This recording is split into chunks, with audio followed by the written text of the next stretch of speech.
설교 제목이 만사형통입니다. 만사형통의 뜻이 모든 일이 막히지 않고 통한다, 잘 풀린다는 그런 뜻이지요. 세상 모든 사람들은 만사형통하기를 원합니다. 인사할 때 만사형통하십시오. 새해 인사 때 그런 인사도 합니다. 하나님 믿지 않는 사람들이 점을 치거나 또 사주 팔자를 보는 이유는 뭐 하려고요? 형통하려고. 무당이나 아니면 영적인 사람을 찾아가서, 물론 잘못된 행동이지만 앞으로 일어날 일을 미리 알고 막혀있는 것은 풀고, 또 위험한 일이 있으면 그 일을 피해서 뭐 하려고요? 형통하려고 그런 겁니다. 천지를 만드신 하나님 앞에서 그런 행동들은 큰 죄지만 누구나 다 형통하기를 원하는 마음이 있기 때문에 그런 일들은 창조 후 타락한 이후에는 계속 그런 일들을 하고 있는 거예요. 그런데 하나님께서도 우리의 삶이 만사 형통하기를 원하십니다. 또 그렇게 또 약속도 하셨습니다.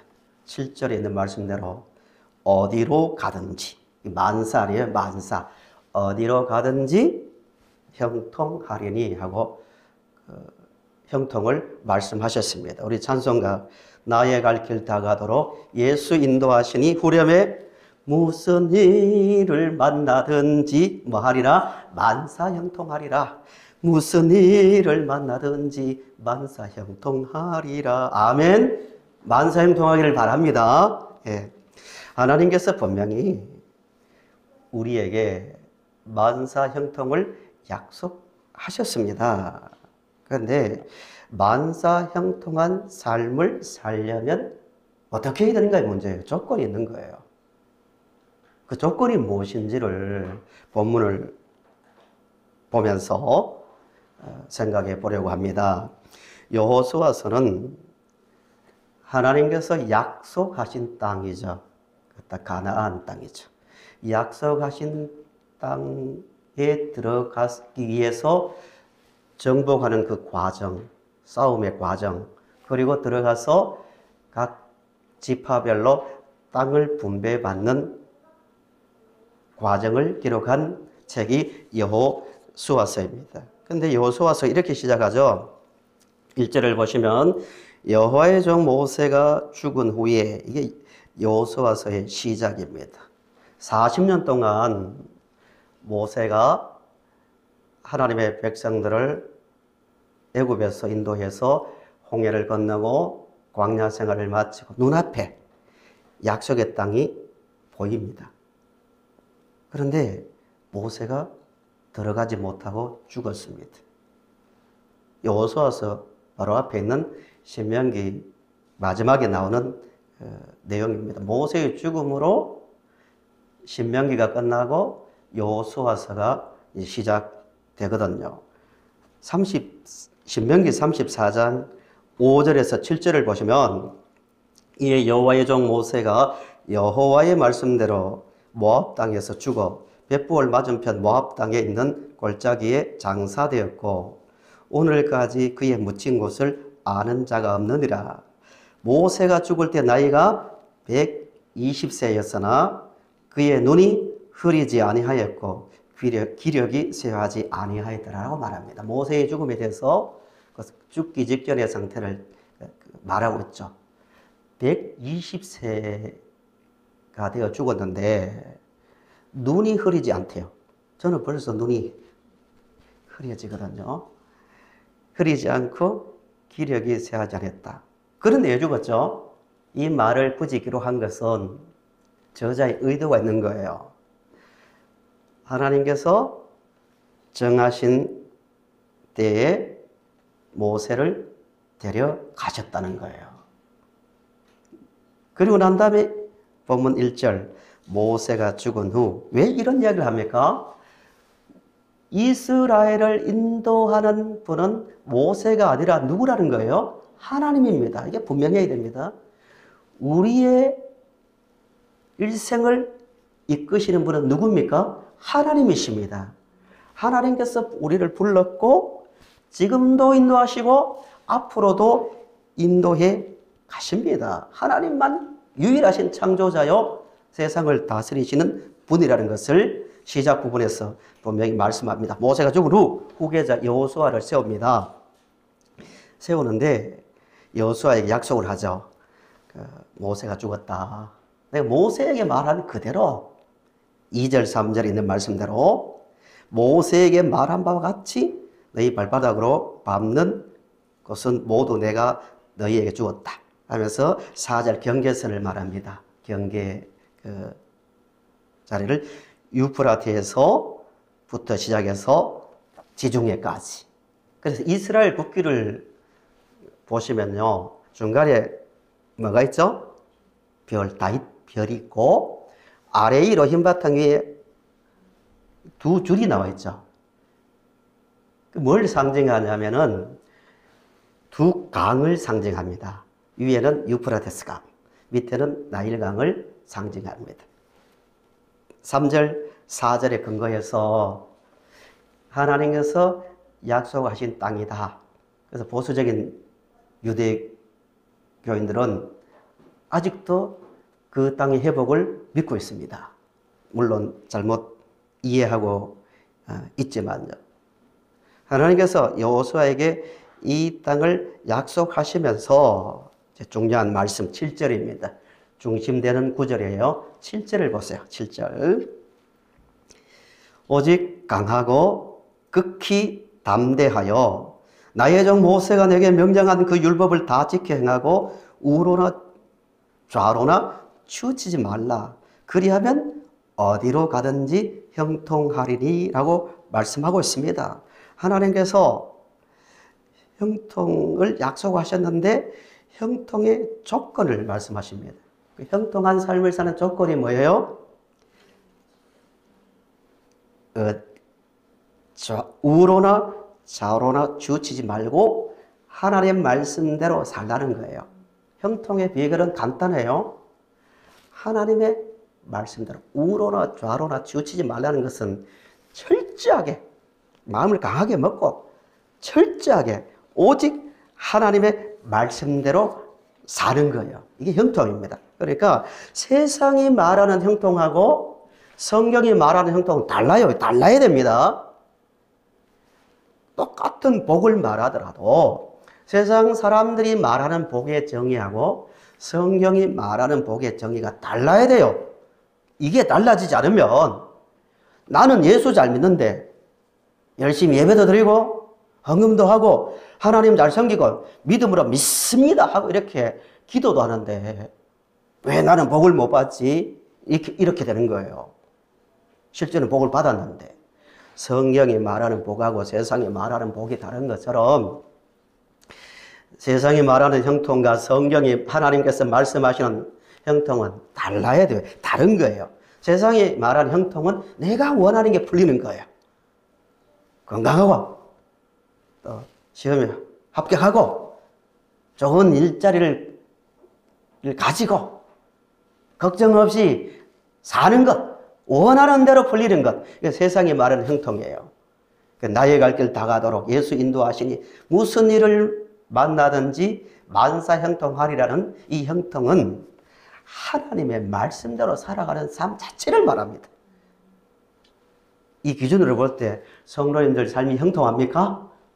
말씀대로 사니까 그 자체로 우리는 형통하다고 믿어야 됩니다. 아이고 나는 예배 한 번 안 빠지고 이렇게 열심히 하나님을 섬기고 하는데 왜 나를 버려두시는가? 이게 뭔가? 이런 불평하는 분들을 보시면 대부분 형통의 기준이 세상에 가 있는 경우가 많습니다. 실제는 형통하대요. 세상 기준으로 볼 때요. 예수님이 형통하셨습니까? 안 하셨어요. 집 하나 없었습니다. 죽는 순간까지 제자들도 예수님을 저주하고 부인하고 도망갔습니다. 무리들이 예수님을 조롱했습니다. 십자가에 달려 죽는 순간까지. 형통한 게 아니죠. 성경을 보시면 히브리서 11장에 잘 요약되어 있는데요. 예수님을 잘 믿었던, 목숨을 걸고 믿었던 사람들이 토굴에 살고 쫓겨다니고 힘들게 살았어요. 그 세상 기준으로 볼 때는 형통한 게 아니잖아요. 근데 성경은 그들을 형통한 삶이라고 분명히 말씀하고 있습니다. 형통은 하나님의 말씀대로 사는 삶 그 자체입니다. 시편 1편에서도 복 있는 사람은 오직 여호와의 율법을 즐거워하여 그 율법을 주야로 묵상하는도다. 하나님 말씀대로 산다 이 말이죠.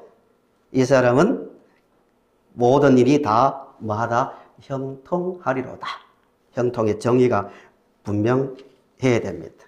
여호수아서는 하나님께서 약속하신 땅에 들어가기 위해서 전투도 하고 요단 강도 건너고 하는 많은 그 과정을 거치는데 주제가 땅을 차지한다는 말이 잘못 이해하면 하나님을 믿는 이스라엘 백성들은 아주 우월한 민족이고 그 땅에 사는 사람들은 열등한 민족이라서 접어쓰는 게 아니고요.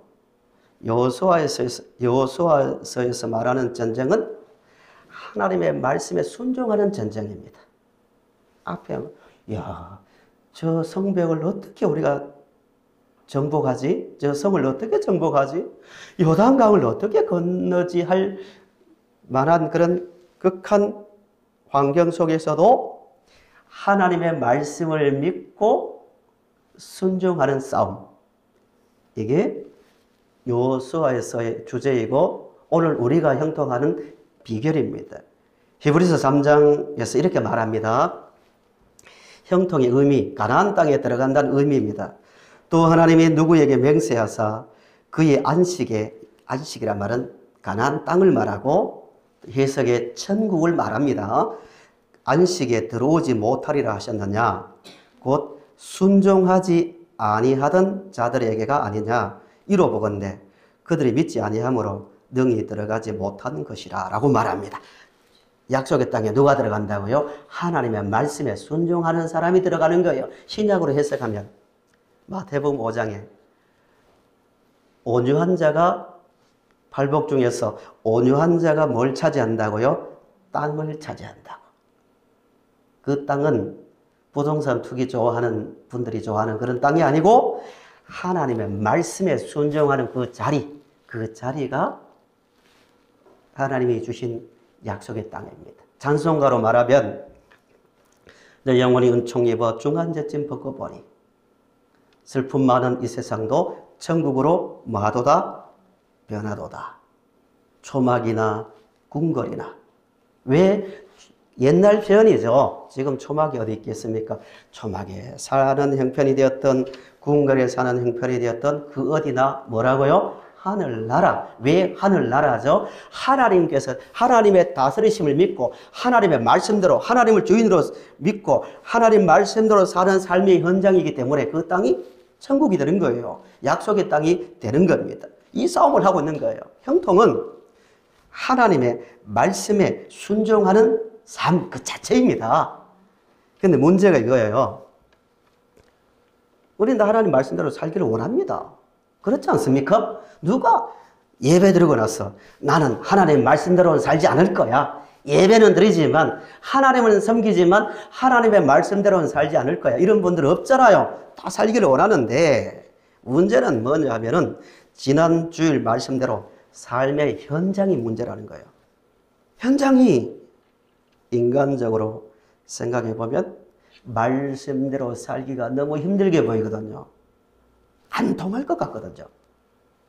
그래서 하나님께서 이런 말씀을 하십니다. 말씀대로 살라고 하시면서 강하고 뭐하라? 담대하라. 말씀을 주시면서 강하고 극히 담대하여 좌로나 우로나 좌로나 치우치지 말고 말씀대로 살아라고 하는 거예요. 왜 극히 강하고 담대해야 될까요? 하나님의 말씀대로 살기 위해서입니다. 세상 살다 보면 힘든 일을 많이 만나잖아요. 괴로운 일도 만나잖아요. 놀랄 일도 만나거든요. 그 순간에도 흔들리지 말고 담대하게 맞아. 하나님의 말씀대로 사는 것이 맞아. 이 마음을 가져야 하는 거예요. 왜? 현실이 말씀대로 살기에 만만치 않게 보이기 때문입니다. 성도 여러분, 극히 강하고 담대한 마음을 가지고 하나님 말씀대로 살려면 어떻게 해야 되는가? 두 가지입니다. 두 가지. 첫째는 약속하신 너희들 말씀대로 살아라. 어디로 가든지 형통하다. 이 약속하신 하나님이 누구신지를 항상 생각해야 돼요. 아침에 집에서 나올 때나 하루를 마무리하는 잠자리에 들 때나 앉아있을 때나 일어날 때나 무슨 일을 하든지 하나님이 누구신지를 항상 생각하고 하나님에 대한 분명한 믿음의 고백이 있어야 됩니다. 그래야 말씀에 순종할 수 있는 담대함이 나오는 거예요. 제가 이 부분에 대해서는 전문가는 아니지만 요즘 인터넷을 통하여서나 여러 가지 방법으로 기사를 읽고 들을 때마다 깜짝깜짝 놀랄 때가 많이 있습니다. 요즘 챗 GPT란 말 들어보셨어요? 이게 무슨 말이지? 이런 분도 있을 거예요. 인공지능 대화 시스템이라는 뜻입니다. GPT가. 딱 제목 맞추면요, 연설문도 작성해 줍니다. 기계가 음악도 연주하고 뭐 그림 그리는 건 옛날 이야기고요. 설교를 하는데요. 예를 들어서 기계 보고 만사형통에 대해서 설교해줘 이러면요, 서론, 본론, 결론부터 쫙 데이터에서 딱 원고가 나옵니다. 무시무시한 시대입니다. 기계가 이제 인간의 지능을 넘어서려고 하는 시점까지 와 있습니다. 대화가 가능합니다. 그리고요, 지금 세상 돌아가는 걸 보면요, 미국과 중국이 패권 싸움을 하고 있는데, 저는 전문가는 아니에요. 제가 아는 상식에서 말씀드리면요, 전쟁이 곧 일어날 것 같아요. 역사를 보면 아수르, 바벨론, 페르시아, 알렉산더, 로마 다 거치면서요, 한 나라가 세상을 지배하진 않아요. 잠시예요. 강하다가 무너지고 강하다가 무너지고 반복하는데요. 지금 중국과 미국이 지금 패권 경쟁을 하고 있는데요.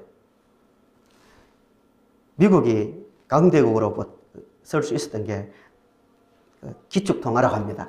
달러화로 석유를 팔고 달러화로 바꾸고 하니까요, 돈을 마음대로 찍어내고 세상을 통제했는데요. 이제 중국의 힘이 세지니까요, 서서히 바뀌고 있습니다. 미국의 최우방이었던 사우디아라비아가 미국과 이제 거리를 두고 달러가 아니고 이안화 중국 돈으로 바꾸려 하고 있고요. 베네수엘라나 세계의 석유를 갖고 있는 베네수엘라, 사우디, 또 러시아도요, 처음으로 중국 돈으로 물건을 사고 바꾸는 그런 시점까지 와 있습니다. 그래서 미국이 견제를 하려고 지금 하고 있는데요. 이것 때문에 언젠가는 전쟁이 일어날 거라고 전문가들은 다 말하고 있습니다. 이런 시대입니다. 세상 돌아가는 거 보면 정신이 없습니다. 그럼에도 불구하고 우리는 이 확신을 가져야 됩니다. 극한 마음을 극히 담대하여 강하게 하였어요. 그래, 하나님께서 이 세상을 다스리고 계시며 그 말씀대로 우리를 이끄신다는 믿음의 확신이 있어야 됩니다. 그래야 말씀에 순종할 수 있는 겁니다. 3절, 6절, 9절을 다시 한번 보세요. 약속을 하시면서 무슨 말씀을 하시는가 하면은 내가 땅 주겠다, 내 주었다, 과거형, 현재형, 미래형 다 나오거든요. 내 주었다, 또 주겠다 말씀이 나오는데 3절을 보시면 내가 모세에게 말한 바와 같이, 누가요? 내가입니다. 내가는 누구예요? 하나님이십니다. 내가 세상을 다스린다. 내가 천지를 만드신 분인데 그 작은 땅덩어리 하나 못 다스리겠습니까? 내가 말한다. 계속 내가라는 말이 6절에도 나옵니다. 강하고 담대하라. 너는 내가 그들의 조상에게 맹세하여 그들에게 주리라 한 땅을 이 백성에게 차지하게 하리라. 계속 내가 내게 말한다고 말합니다. 우리 하나님께서 세상을 홀로 다스리십니다. 하나님 말씀에 순종하며 사시기를 바랍니다. 시편 23편에서 유명한 시죠. 여호와는 나의 목자시니 내가 뭐가 없다? 부족함이 없대요. 이 시를 시로 넘기지 마시고 정말 내가 고백할 수 있는지를 생각해 보세요. 내가 부족함이 없으려다. 왜? 여호와는 나의 목자이기 때문입니다. 하나님의 통치를 믿기 때문에 이 시인은 만사 형통의 은혜를 누리고 있는 거예요.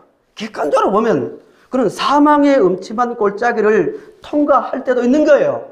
무시무시한 곳입니다. 우리나라 지형과 좀 달라요. 그 지역은 와디라고 해서 평상시에는 물이 막 쏟아지다가 건기가 되면 말라버리면 큰 협곡이 막 하늘이 보이지 않을 정도의 그 골이 형성됩니다. 그것이 길이 되는데요. 그런 것을 통과하고 또 언제 강도가 나타날지 맹수가 나타날지 모르는 그런 골짜기를 통과할지라도 나는 두려워하지 않는다. 왜? 여호와는 나의 목자이기 때문입니다. 성도 여러분, 하나님은 우리의 목자이십니다. 하나님 말씀에 순종하며 살아가시기 바랍니다. 두 번째로요, 삶의 현장에서 오직 말씀에 순종하는 만사 형통한 삶을 살려면 훈련해야 됩니다. 따라합시다. 훈련하자. 한 번 더 훈련하자. 매우 중요한 얘기입니다. 8절을 보세요. 8절. 이 율법책을 어디로 가든지 형통하리니 하고 난 다음에 이 율법책 방법을 말해줍니다. 방법을. 형통하는 방법. 말씀에 순종하는 방법을 말합니다. 이 율법책을 내 입에서 떠나지 말게 하며 주야로 그것을 묵상하고 그 안에 기록된 대로 다 지켜 행하라. 그리하면 내 길이 평탄하게 될 것이며 내가 형통하리라고 말합니다. 요약하면 말씀을 어디에서 떠나지 말게 한다? 입에서. 앉았을 때든지 일어날 때든지 집을 나설 때든지 돌아올 때든지 누웠을 때든지 앉았을 때 관계없이 하나님 말씀이 늘 생각나야 됩니다. 그렇게 되도록 훈련하라는 거예요. 몸에 배겨야 됩니다. 생각해야 됩니다. 삶의 현장에서. 그리고 행동하는 거예요. 말씀드린 대로 누가 하나님 말씀대로 안 살겠다고 작정하고 안 사는 사람이 누가 있습니까? 예수 믿는 분들 중에서 다 살려고 합니다. 지금 말씀을 들을 때도 아멘이라고 합니다. 말씀대로 살기를 원합니다. 아멘 합니다. 그런데 왜 잘 안 됩니까? 왜 무너집니까? 삶의 현장에서 너무 어려우니까 눌려버리거나 유혹에 빠지니까 말씀이 기억이 안 나는 거예요. 버려버리는 겁니다. 그래서 훈련이 필요합니다. 프로 야구나 프로 축구 선수들이 훈련하는 장면을 보면요, TV에도 그 장면이 나오는데요. 그 김성근 감독 아시죠? 옛날 SK 감독 아시죠? 예. 훈련을 심하게 시키기로 유명한 감독인데요. 80대로 알고 있는데요. 그런데도 젊은 선수들하고 함께 펑고도 하고 타격 연습도 합니다. 프로 생활, 프로에서 수십 년을 한 선수들도 현역에 있을 때도 마찬가지입니다.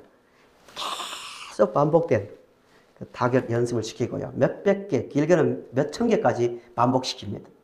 펑구라고, 펑구가 뭔지 하면은 코치가 탁 공을 치면은 수비수가 잡는 거예요. 몇백 개씩 하니까 온몸이 흙투성이가 됩니다.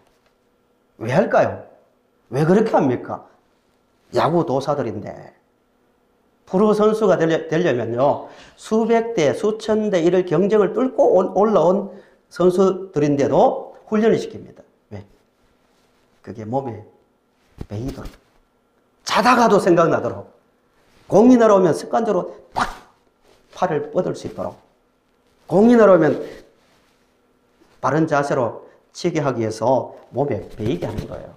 이 훈련입니다. 몰라서 하겠습니까? 이론적으로는 다 알아요. 이렇게 치고, 이렇게 받고, 이렇게 달리고 다 알아요. 신앙생활도 똑같습니다. 설교 몇 년 들으면, 좀 표현이 그렇지만, 내용이 그거 아닙니까? 사실은 오히려 할 때마다 새로운 게 들리면 이상한 거예요. 주관적으로는 들릴 수 있겠지만 내용은. 근데 들으면서 맞아요. 목사님 맞습니다. 말씀대로 사는 게 맞죠. 그게 형통이라는 것도 배웠으니까요. 저 말씀대로 살겠습니다 하지만 현장에서 잘 안 되는 이유가 몸에 배이지 않기 때문입니다. 말씀이. 그래서 말씀이 입에서 떠나지 말아야 되고 생각에서 떠나지 말아야 되고 무슨 일을 당하든지 말씀이 생각나야 돼요. 하나님은 어떻게 말씀하셨는가? 내가 이 순간에 어떻게 행동해야 되는가? 하나님의 말씀이 생각나야 그 말씀대로 살 수 있는 거고 그 삶이 형통한 삶이라는 거예요. 세상에 일을 위해서도 그렇게 연습을 하는데요. 우리 성도님들도 말씀이 몸에 배이도록 입에서 떠나지 않고 생각에서 늘 묵상이 나오고 그래서 그 묵상한 대로 행동할 수 있는 훈련을 하는 일에 열심을 낼 수 있기를 바랍니다. 이게 8절 말씀이에요. 어느 수준까지? 한 사람 예를 들어 볼게요. 아브라함입니다. 아브라함. 믿음의 조상 아브라함도 우상을 섬기고 있을 때 하나님의 부름을 받았잖아요. 은혜입니다. 은혜. 우리가 예수를 믿는 것은 은혜입니다. 우리가 하나님을 알기 전에 예수를 알기 전에 부름을 받아서 이 자리에 나와 있거든요. 아브라함이 부름을 받았을 때 약속을 합니다. 하나님께서 너 몸을 통하여 구원장을 한다. 이삭 이야기죠. 이삭을 통하여 또 후손 예수 그리스도가 이 땅에 오신다는 말씀인데요. 100세에 정말 임신할 수 없는데도 아내 사라가 임신하고 100세에 아들을 낳습니다. 이삭입니다. 근데 어느 날 하나님께서 약속의 아들인 이삭을 제물로 바쳐 불에 태워서 제물로 바치라고 합니다. 아브라함이 어떻게 합니까? 인간의 머리로 생각하면 말이 안 되는 거죠. 이삭을 통하여 구원자가 오는데 이삭을 죽이려고 하니까 논리적으로 맞지 않잖아요. 그런데 아브라함이 어떻게 하냐면은 이삭을 약속한 그 산으로 데리고 가서 제물로 바치려고 할 때 이삭이 이렇게 말합니다. 아버지, 나무도 있고 불도 있고 칼도 있고 다 있는데 하나님께 바칠 제물이 어디 있습니까? 할 때 아브라함이 중요한 말을 합니다. 이삭아, 우리말로 표현하면 걱정 마라. 하나님이 다 준비하실 것이고 또 너 죽어도 하나님께서 너를 다시 살려. 이런 말을 합니다. 왜 그렇게 말할 수 있었을까요? 아브라함이 막연한 그 이삭에 대한 사랑 때문에 일방적 바람이 아니고 하나님의 말씀을 그 순간에도 신뢰하고 믿었다는 거예요. 하나님께서 이삭을 통하여 구원자가 이 땅에 온다는 것을 말씀하셨다. 그 말씀을 믿으니까 너 죽이지 않을 것이고 그래서 다른 것을 준비하실 것이고 죽인다 할지라도 죽는다 할지라도 다시 살려. 왜? 하나님께서 그렇게 말씀하셔서 이 수준까지 올릴 거예요. 아브라함이 그렇게 올라갔거든요. 하루아침에 된 게 아니거든요. 우리도 마찬가지예요. 세상 살아가는데 우린 약속을 받았잖아요. 분명히. 강하고 극히 담대하라. 이 말씀대로만 살면 어디로 가든지 형통하고 내가 너희들을 지켜준다는 말씀을 받았잖아요. 안 받은 사람은 없잖아요. 받았는데 세상 살다 보면 아브라함이 경험했던 것처럼 약속이 이루어지지 않는 것처럼 보이고 그래서 인간적 방법으로 해서 이스마엘을 낳고 또 인간적 방법으로 여러 가지 거짓말도 하고 흔들렸지만 쌓이면서 경험이 쌓이면서 그렇구나. 하나님의 말씀은 믿을만 하구나. 내 하나님은 거짓말 하지 않구나. 그래? 이제부터는 내 눈에 아무 증거 보이지 않고 내 귀에 들리지 않아도 나는 약속하신 하나님의 말씀을 믿고 살겠다는 찬송가 가사죠. 그 수준까지 우리를 올려가실 겁니다. 성도 여러분, 하나님께서 우리에게 말씀하신 그 약속을 신뢰하면서 어떤 환경에 놓이더라도 아브라함처럼 동일하게 고백할 수 있기를 바랍니다. 하나님께서 말씀하셔서 어디로 가든지 하나님께서 말씀을 붙드는 자는 결코 버리지 않는다고 말씀하셨어. 난 그래서 말씀대로 살 거라고 고백할 수 있는 성도님들이 되시기를 바랍니다. 결론입니다. 여호수아의 시작 부분이 7절을 다시 보세요. 시작과 끝이 거의 동일하게 끝납니다. 7절을 보세요. 다시. 오직 강하고 극히 담대하여 나의 종 모세가 내게 명령한 그 율법을 다 지켜 행하고 우로나 좌우로나 치우치지 말라. 그리하면 어디로 가든지 형통하리니. 하나님께서 여호수아에게 하신 말씀인데요. 여호수아가 끝나는 거의 끝부분 23장을 찾아보실까요? 23장에서 똑같은 말로 끝납니다. 23장 5절 6절 보세요. 이번에는 인생을 거의 다 살고 사역을 마무리하는 여호수아가 사람들에게 하는 말입니다. 23장 5절 6절을 보세요. 여호수아 이렇게 말합니다. 23장 5절 6절 제가 읽어보겠습니다. 너희의 하나님 여호와가 그가 너희 앞에서 그들을 쫓아내서 너희 목전에서 그들을 떠나게 하시리니 너희의 하나님 여호와께서 너희에게 말씀하신 대로 너희가 그 땅을 차지할 것이라. 약속이죠, 약속. 그러므로 너희는 크게 힘써 모세 율법책에 기록된 것을 다 지켜 행하라. 그것을 떠나 우로나 좌로나 치우치지 말라라고 말합니다. 여호수아가 백성들에게 하는 말입니다. 우리의 고백이 되어야 됩니다. 내가 살아보니까 하나님 말씀이 맞더라. 우리 우로나 좌로나 치우치지 말고 무슨 세상이 앞으로 펼쳐지고 우리가 어떤 환경 앞에 놓이더라도 치우치지 말고 하나님 말씀으로 살자. 이게 맞다라고 고백하며 살아갈 수 있는 형통한 삶을 살아가는 우리 모두가 될 수 있기를 바랍니다.